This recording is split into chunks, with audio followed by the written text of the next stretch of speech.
E aí, pessoal, sejam bem-vindos à terceira aula do nosso curso de Python. Na última aula, a gente viu o que são variáveis e como declará-las em Python. Nessa aula, a gente vai ver expressões lógicas e expressões aritméticas. E a gente também vai acabar trabalhando indiretamente as questões que a gente já viu na primeira aula. Então é isso. Bora para a tela do computador. Bora. Então, pessoal, aqui na tela do computador, a primeira coisa que a gente vai aprender hoje são as operações aritméticas. As operações são usadas para realizar cálculos matemáticos em Python. Por exemplo, adição, subtração, multiplicação, divisão, módulo. E a primeira coisa que a gente vai aprender é a soma de variáveis. Vamos declarar aqui duas variáveis genéricas aqui. No 1 vai receber um valor 5 e no 2 vai receber o valor 10, por exemplo. Para a gente somar essas variáveis, a gente vai fazer o seguinte. Vamos declarar uma variável que chama resultado. Ela vai ser igual a num1 mais num2. Fácil. Aí ela vai somar o número 1 com o número 2, vai armazenar esse valor na variável resultado, e se a gente for conferir aqui e printar o resultado, vai ter que aparecer 15. Olha lá, certinho. Supondo agora que a gente queira subtrair a variável 1 pela variável 2. A gente só tem que alterar o valor, o sinal. Menos 5. 5 menos 10, menos 5. Próximo. Agora vamos tentar multiplicar. É a mesma coisa. A única coisa que a gente tem que fazer aqui é trocar o sinal por um asterisco. Vamos printar aqui e vai ter que dar 50. Valor 50. E divisão, no lugar do asterisco, a gente vai usar a barra. Vamos rodar aqui de novo. Meio. Então tá tudo certinho. Além dessas 4 operações, a gente também tem um mod. O mod, o que ele faz? Ele retorna o resto da divisão de dois números. Por exemplo, supondo que eu queira retornar aqui nessa variável resultado o resto da divisão entre 10 e 5. A gente vai vir aqui digitar num 2, a gente vai usar o sinal de porcentagem no 1. Enquanto a gente printar, o resultado vai ter que ser 0, que é o resto da divisão entre 10 e 5. 0, então tá certinho. Essa outra utilização da operação de mod nos permite realizar umas verificações específicas relacionadas à divisibilidade de números, o que pode ser útil em várias situações dentro da programação. Agora a gente vai ver operações lógicas. Operações lógicas geralmente a gente usa quando a gente quer testar a veracidade de algo, de alguma informação. Por exemplo, se a gente quiser saber se o número 1 ali ou o número 2 é par, a gente pode usar, por exemplo, a gente vai pegar o resto da divisão, por exemplo, do num 1 por 2. Esse resto tem que ser igual a 0 para dar par. E se ele for ímpar, vai dar qualquer outro número. Nesse caso, a gente pode fazer o seguinte. Resultado. A gente pode armazenar em uma variável aqui o resultado dessa operação lógica. Por exemplo, se a gente quiser saber ali se ele é par ou ímpar, a gente pode pegar o resultado, a variável resultado, e ver se ela é igual a 0. Na programação, geralmente, 2 iguais seguidos, ele é o mesmo que a igualdade que a gente está acostumado, para ver se algo é igual a outro algo. No caso aqui, para ver se o resultado é igual a 0. Se o resultado for igual a 0, ele vai devolver um true, e ele vai armazenar isso nessa variável. Caso contrário, ele vai armazenar um false aqui, que é tipo o mesmo que verdadeiro e falso. No caso, se a gente der um print aqui, a gente vai perceber que o 5 não é par.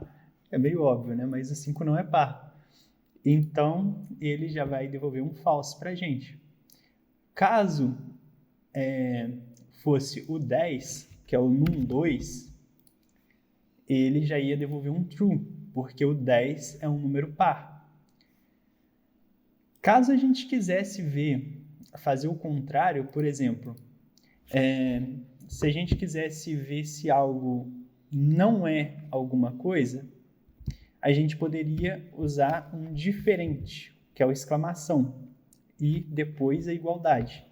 Aqui o que eu quero ver é, o resultado é diferente de zero?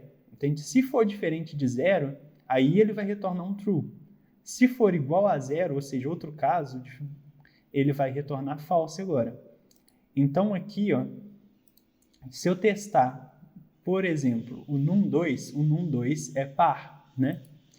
E o resto da divisão por 2 vai dar zero. Então, se eu ver que se o resultado for diferente de zero, então ele tem que retornar um false, porque o resultado do resto dessa divisão agora é zero. Então, quando a gente rodar aqui agora o código, já vai dar um false. E se a gente testasse para o num1, seria true. A gente também pode testar mais de uma coisa ao mesmo tempo. Por exemplo, sei lá, a gente pode testar se... A gente raramente vai fazer isso aqui, mas só para a gente poder ver as outras coisas que dá para fazer aqui. Não, né? A gente já tem um ali em cima. O num6, por exemplo. O num3 vai ser igual a 6. A gente pode também falar para ele testar mais de uma coisa. Por exemplo, que a gente pode usar o end. O end, ele vai testar, por exemplo, se as duas condições que estão antes e depois dele, ambas são verdadeiras. Se as duas forem verdadeiras, ele retorna um true. Se não, se qualquer uma das duas for falsa, ele vai retornar um false. Então, no caso aqui, como a segunda condição, eu vou querer, sei lá, eu quero que o num3 seja igual ao 6. Certo? Nesse caso, se eu printar aqui, ó, o resultado, né, que é o resultado da divisão, ele é diferente de zero, eu estou vendo no 1. Nesse caso, ele é diferente de zero. Isso aqui tem que dar true. Vou até colocar aqui em cima. Aqui, ó. Outra coisa que é legal também, no Python, se você quiser deixar uma linha de código ali, mas você só quer fazer um comentário, você não quiser escrever algo que seja executado, só quer colocar um lembrete, coisa do tipo, você pode colocar esse hashtag aqui. Daí ele não vai interpretar essa linha. Aqui eu quero agora que retorne um true, né? Tem que retornar um true nessa parte. E nessa aqui tem que ser um false. Então, igual a 6 não, né? Aqui é true também. Tá, os dois aqui no caso são verdadeiros. Então, no final, esse end vai retornar um verdadeiro também, porque ambas são verdade. Então, se a gente rodar aqui, ó, true. Se a gente trocar aqui, por exemplo, por 5, a daqui agora já vai ser falsa. Então, ele já vai retornar um false. O end é basicamente isso. Para ele retornar um verdadeiro, ambos têm que ser verdadeiros. Outra coisa que a gente pode fazer é usar o OR. Ele testa se um dos dois são verdadeiros. Por exemplo, esse aqui ainda é falso, né? Porque agora o num3 ele é igual a 5. Aqui ele está perguntando se o num3 é igual a 6. Essa partezinha é falsa. E essa partezinha é verdadeira. O OR, ele não se importa se um deles são falsos. Para ele retornar um true, ele só quer que um dos dois seja verdadeiro. No caso aqui, então, ele vai retornar um verdadeiro, true. Se a gente tivesse os dois sendo false, aí sim ele retornaria false. No caso, por exemplo, o num2 aqui, o num2, o resto de num2 dividido por 2 não vai ser, vai ser zero no caso, né? E ele está testando aqui se não for zero. Então, aqui agora vai retornar false. Então, Com isso, os dois são falsos, então ele retorna falso também. Então o OR também vai retornar false.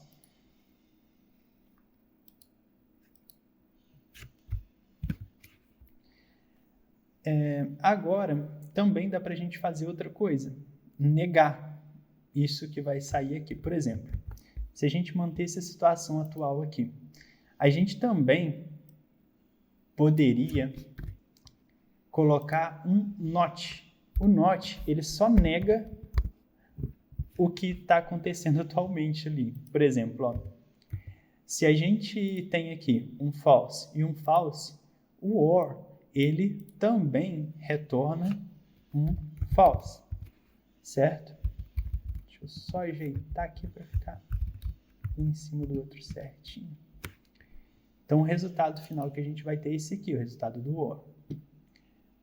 O NOT, ele vai fazer o contrário. Por exemplo, ele vai negar o resultado final disso aqui tudo. Por exemplo, aqui está retornando false, aí o NOT vai falar, não, retorna true. Ele é o cara que contraria, entendeu? Então, quando a gente rodar, era para estar rodando e mostrando para a gente esse false. Só que ele vai inverter isso. Ele vai falar, não, é verdadeiro então. Se a gente fizesse o contrário, por exemplo, aqui fosse verdadeiro e aqui também fosse verdadeiro, na verdade eu vou colocar true, que vai gastar menos espaço aqui, vai ficar mais fácil de ver. Se os dois fossem true aqui, na verdade só um deles precisaria, mas vamos no cenário em que os dois são true. Então, aqui vai voltar certinho. Tá, se os dois fossem true, aqui também seria true. Então, o OR, ele retornaria true. Nisso, o NOT, como ele gosta de contrariar, ele só ia fazer esse true virar false. Então, no final, a gente teria um false. Em operações lógicas, basicamente são essas opções que a gente teria. Aqui, pode não parecer que alguma coisa assim a gente vai usar. Por exemplo, eu acho que eu não usaria esse not, eu não usaria o or, mas tipo, geralmente vai acontecer algum dia uma situação em que isso aqui pode ajudar. Então, eu aconselho que trabalhem bem isso aí. Agora, a gente vai trabalhar com comparação de valores. A gente até já viu dois aqui, que seria o diferente e o igual, mas ainda tem outros que a gente pode usar. Por exemplo, eu vou tirar esse aqui para não ficar muito confuso.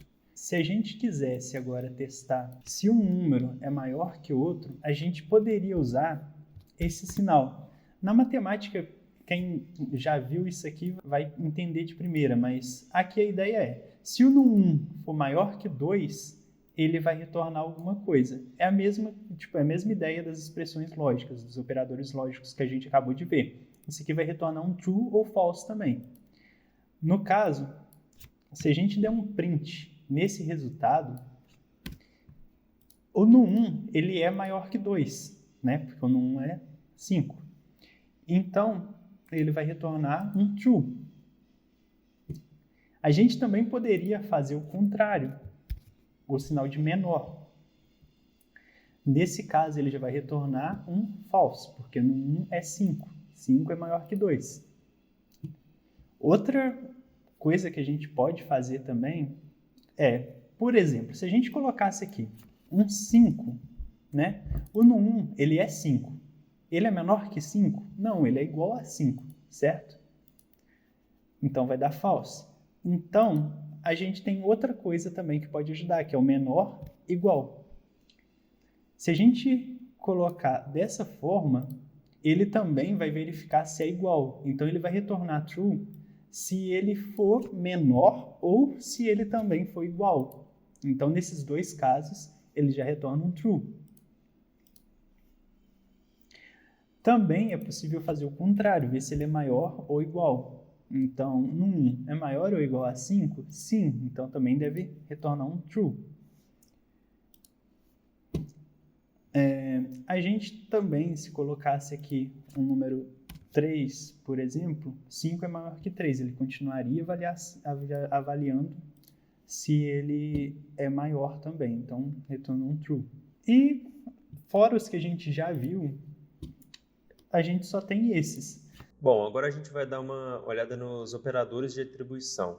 Esses operadores são geralmente usados para evitar a repetição de código. Por exemplo, normalmente quando a gente quer incrementar o valor de uma variável, atribuímos à variável o valor dela sendo somado a outro valor. Com esses operadores, não vai ser necessário repetir o nome da variável. Por exemplo, supondo que a gente tem aqui o num1 recebendo 5. Supondo que a gente queira incrementar mais 5 nessa variável. O que a gente faria? A gente colocaria num1 é igual a num1 mais 5, certo? Se a gente printar aqui, ele receberia o valor 10. Porque a gente está fazendo num1 recebe o valor de num1 mais 5, que seria 5 mais 5. Quando a gente roda, a gente recebe aqui o valor 10. Então tá certo. Só que para não ter que ficar fazendo isso aqui, a gente pode pagar aqui, por exemplo. Em vez de igual, a gente vai colocar o valor mais igual. 5. O que esse mais igual faz? Ele pega a variável, soma com o que vem na frente e já atribui a ela mesma. Aqui ele está fazendo num1 mais 5 atribui ao valor na variável num1. Se a gente rodar aqui, vai ter que dar 10 de novo. Tá certo. Agora, supondo que a gente queira fazer num1 menos 2. A gente só alteraria o valor aqui, por exemplo. Colocaria o valor 2 aqui. E vai ter que aparecer o valor 3 quando a gente rodar. Tá certo. Basicamente isso. Se a gente quer fazer uma multiplicação, é a mesma coisa. A gente altera o valor para asterisco. Rodando aqui vai dar 10, que é 5 vezes 2, né? E a divisão, a barra. A mesma coisa. Nesses exemplos, a gente consegue perceber que esse operador de atribuição pode nos poupar tempo em questão de reescrever o nome da variável. A gente não precisa ficar reescrevendo ela. Além dessas 4, soma, subtração, divisão e multiplicação, a gente também pode fazer o módulo, que é o mod, né? Esse sinal é utilizado para substituir o valor que já está na variável pelo resto da divisão entre o valor da variável e um outro valor. Por exemplo, a gente sabe que 10 dividido por 2, o resto dessa divisão vai ser 0. Então, quando eu printar o num1, vai ter que receber 0.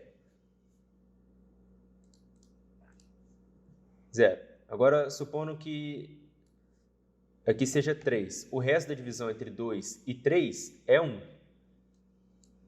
Então, no 1, o resto da divisão por 2 vai ser 1. Além do mod, a gente também pode usar esse sinal aqui, asterisco, asterisco. O que esse símbolo faz? Ele faz o elevado. Por exemplo, o número 1 vale 3. Asterisco, asterisco igual elevado a 2, armazena no 1, 9, que é 3 vezes 3. Se eu colocasse aqui 3, já me daria o valor 27, que é 3 vezes 3 vezes 3, elevado ao cubo. Então é isso, pessoal. Chegamos aqui ao final da terceira aula do nosso curso de Python. Nessa aula a gente deu uma boa olhada como é que funciona as operações aritméticas e lógicas na linguagem Python. E é importante levar dessa aula todas as operações que a gente trabalhou. Adição, subtração, divisão e multiplicação, o mod, né, que a gente pega o resto da divisão, os operadores de atribuição para a gente poupar tempo e escrita na hora de codar. E é importante trabalhar bem isso, treinar bastante, porque esse tipo de coisa a gente usa o tempo inteiro. Então você não pode sair dessa aula enquanto você não tiver aprendido bem os conceitos de atribuição de valores lá, sendo lógicos, ou fazer soma e essas operações, não pode ficar para trás. Então, para a próxima aula, você já tem que ter bem esses conceitos na cabeça, principalmente os operadores lógicos, que a gente vai usar muito na próxima aula. E é isso. É isso. Esperamos vocês na próxima aula.